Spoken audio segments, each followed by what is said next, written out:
Bind, torture, kill. Today we discuss the infamous BTK killer himself, Dennis Rader. Let's open the serial killer file.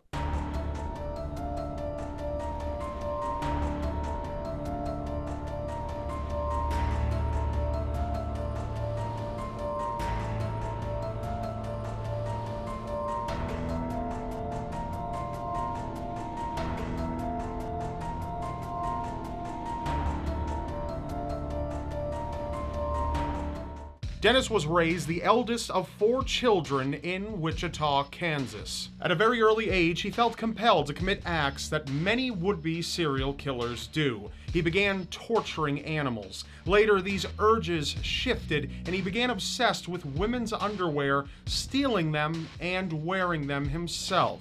Through these desires, however, Dennis, years later, was able to pull it all together and join the Air Force.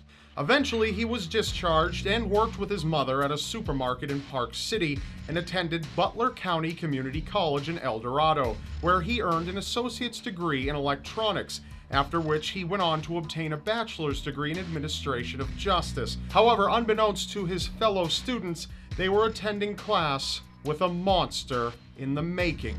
During his time in college in 1971, he met the love of his life, Paula Dietz, who would be the mother to his 2 children. In 1974, it wasn't only love that Dennis found, but murder as well. Dennis approached a home one day in January. While outside of the home, he cut the phone lines. According to his account, he considered walking away right then and there, unsure if he could follow through with something as intense as murder. But as he stood at the door of the Otero family, as fate would have it, the door opened. A young boy had opened the door to let the family's dog out. This would have proven to be a great mistake.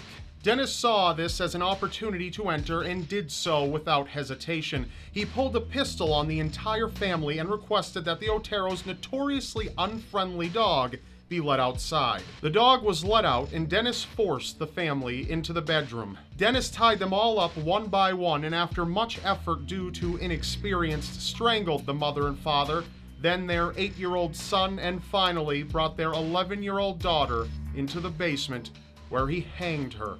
He then proceeded to masturbate over the bodies before cleaning up, taking some souvenirs, and leaving, something he would do at most of his crime scenes to come. Dennis hadn't been prepared for the actual amount of effort it takes to strangle a person to death. While a person can lose consciousness within seconds of being strangled, it takes more commitment to actually kill the person. This is often misunderstood due to movies and television showing a strangulation leading to death within seconds to keep the scene from becoming too boring. This is the issue that Dennis had. As he would move from family member to family member, others he had just strangled would wake up. This led to him wrapping the victims' heads in t-shirts and bags so that they would suffocate. Truth be told, it can take minutes of constant, deliberate strangulation to actually kill a person. But Dennis was a fast learner. Dennis would at times pick his victims and stalk them in very simplistic ways. All he would need to do would be to drive by their residence as they were outside to know that they were a candidate. This was the case of Catherine Bright and her brother Kevin. After discovering Catherine's address, he broke in while she was gone one day and waited for her to come home. When she arrived, she came in with her brother. Dennis, at gunpoint, forced Kevin to tie Catherine up and ended up shooting Kevin twice after a struggle. He then attempted to strangle Catherine but found it immensely difficult as she put up a fight, so he stabbed her to death. At that time, Kevin, who was miraculously still alive, had escaped, but despite an accurate description to police, Dennis avoided arrest. Months later, Dennis grew darker. It wasn't enough to just murder his victims anymore, no, now he needed fame for it. Dennis wrote a letter confessing to his crimes and concealed it in a book at a public library. In the letter, he explained his desire to kill and requested that he be called the BTK Strangler, claiming that BTK stood for bind them, torture them, kill them. It didn't take long for newspapers to run the story, and the fear of a serial killer swept over the area. Dennis maintained a job as a home security specialist and would often set up home alarms for customers. Little did customers know that the alarms that they were having set up to keep the BTK Killer out were being installed by the BTK Killer himself. People were unknowingly allowing a serial killer into their homes.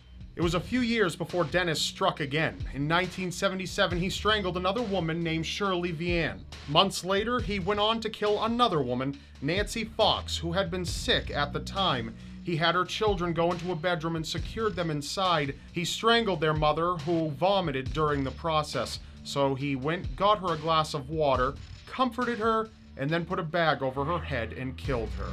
Dennis did well at keeping his dark secret under wraps from his family. He became a father, and he was described as a caring and attentive family man. He took a bit of a hiatus from his murders, but during this time continued to taunt police. In 1979, Dennis broke into an older woman's house, but she thankfully took too long to get home, and Dennis became impatient and left, infuriated by his failure. It wouldn't be until 1985 when Dennis killed his own neighbor, Maureen Hedge. The following year, he strangled and killed his final known victim, Dolores Davis. In the late 1980s, Dennis eventually left his job for the home security company and moved on to a life murder-free. Dennis took a new position as a compliance supervisor for Park City in 1991. He flexed his limited authority over the residents of the city and often measured people's lawns and could be seen chasing stray animals with a tranquilizer gun. Among these things, he was also a Boy Scout troop leader and a devout member of his church. But in 2004, the anniversary of the Otero murders played across multiple local media outlets. Dennis's need for attention surged, and he began contacting the local media outlets with letters and dropping off packages at random locations. One of the items was a computer disk that led authorities to Dennis's church. This, combined with his white van showing up on security cameras at package drop points and a DNA sample from Dennis's daughter, Dennis was arrested in February of 2005 and, to everyone's shock, pled guilty. Witnesses listened to Dennis as he offered up his story about how he murdered each one of his victims without a single sign of remorse. Dennis was sentenced to 10 consecutive life sentences, one for each victim, which he continues to serve today. And he even admitted that before he was caught, that he was planning on killing once again.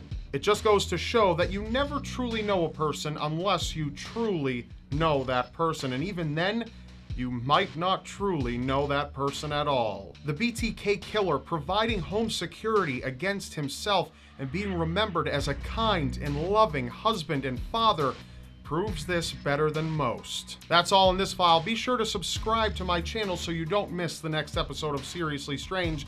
Also, be sure to go drop by my new website. There you will find this video listed with a contest where you could win a mention in the next episode of Serial Killer Files. You can either click right here on screen now, or you can go down into the description below, and there is a link down there for you. And I will see you next time. Case closed.